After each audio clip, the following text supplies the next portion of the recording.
What if I told you that motivation is actually the reason you're failing? I know that sounds strange, because we've all heard advice like, follow your passion, wait until you feel motivated, or once you feel inspired, you'll get things done. But what if that advice is exactly what's keeping you stuck? Think about the last time you decided to change your life. Maybe you said, I'm going to start working out, I'll learn a new language, I'll study harder, I'll finally stop procrastinating. On the first day, your motivation was at its peak. On the second day, it started to fade. And after a week, it was gone. Your goal didn't disappear. Your motivation did. And that's where most people make their biggest mistake.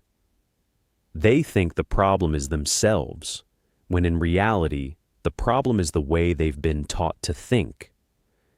If you stay with me until the end of this video, you'll discover why the world's most successful people don't rely on motivation at all, and how you can become disciplined even on the days when you don't feel like doing anything. There's an idea that sounds perfectly logical, but it destroys the dreams of countless people. It's the belief that success begins with motivation.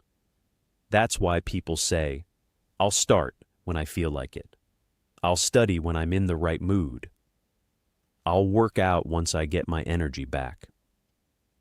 But if success truly depended on motivation, no one would be able to stay committed for months or even years.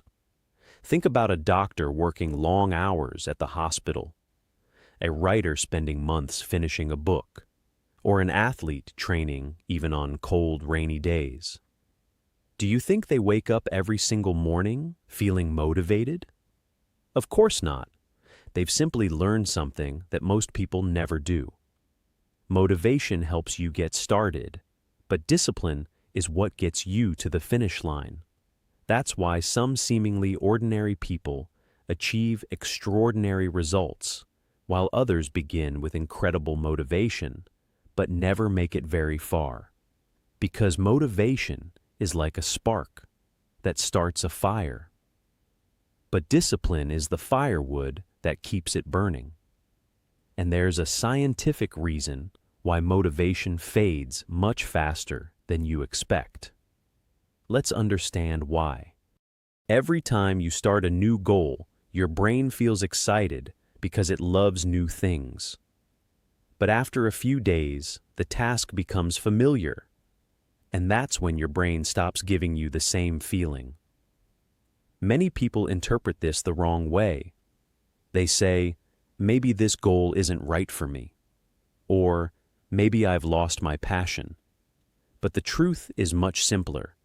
Your brain has stopped rewarding you with those feelings, but it never said the goal was bad. This is where the real difference between two people appears. The first sees the loss of motivation as a sign to stop. The second sees it as the beginning of the stage where discipline produces results. And that's why, months later, the difference between them looks enormous. Not because one is smarter, but because one kept going when the feelings disappeared. But one important question remains. If discipline is this important, why does getting started always seem so difficult? Think back to the last time you wanted to study or work out. Before you start, it feels like a mountain. You scroll through your phone for a few minutes. You organize your desk. You drink a glass of water. And suddenly, you find anything more important than the task itself. The strange thing is, once you start, everything changes. After 5 minutes of studying, the next page feels easier. And after 10 minutes of working out, a big part of the resistance disappears. The problem wasn't the task, it was the beginning. That's why many disciplined people use a very simple rule. They don't say, I'm going to study for 2 hours. Instead, they say, I'll study for just 5 minutes. And they don't say, I'm going to work out for an hour. They say, I'll put on my workout clothes and start. When you make the beginning small, your brain's resistance decreases, and once you start, continuing becomes much easier. So, don't make your goal today to get everything done. Make your goal to start, because the hardest step isn't halfway there, it's the first step. Now that you understand that the problem isn't you, but waiting for the right feeling, the real question is, how do you actually become disciplined? Not a month from now, not when your circumstances get better, starting today.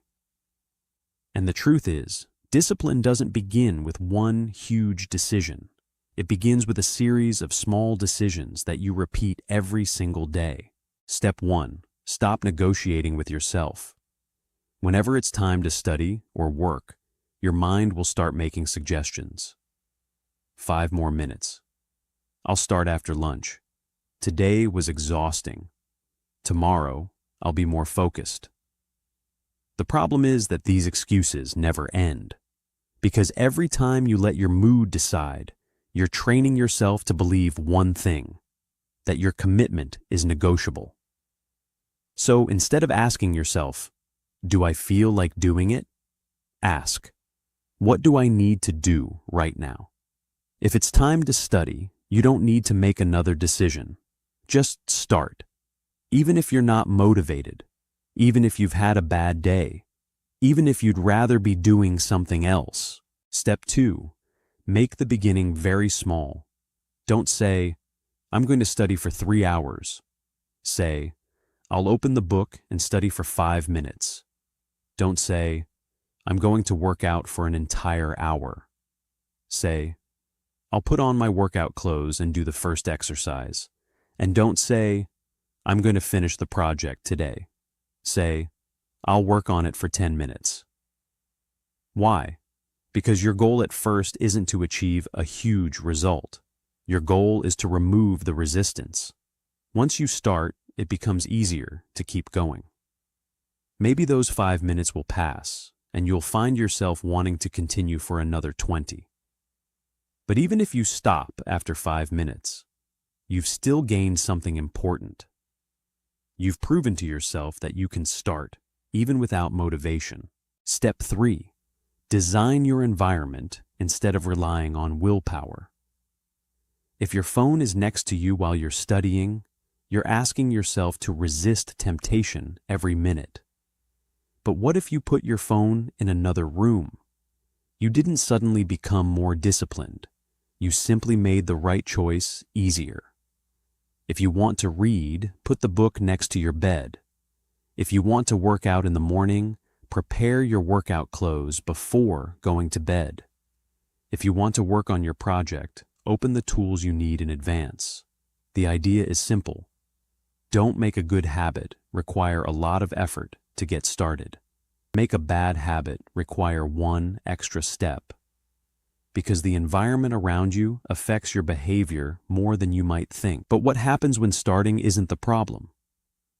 You start today, you start again tomorrow, and a week later, you quit. Why can't you stay consistent? That's where the real battle begins.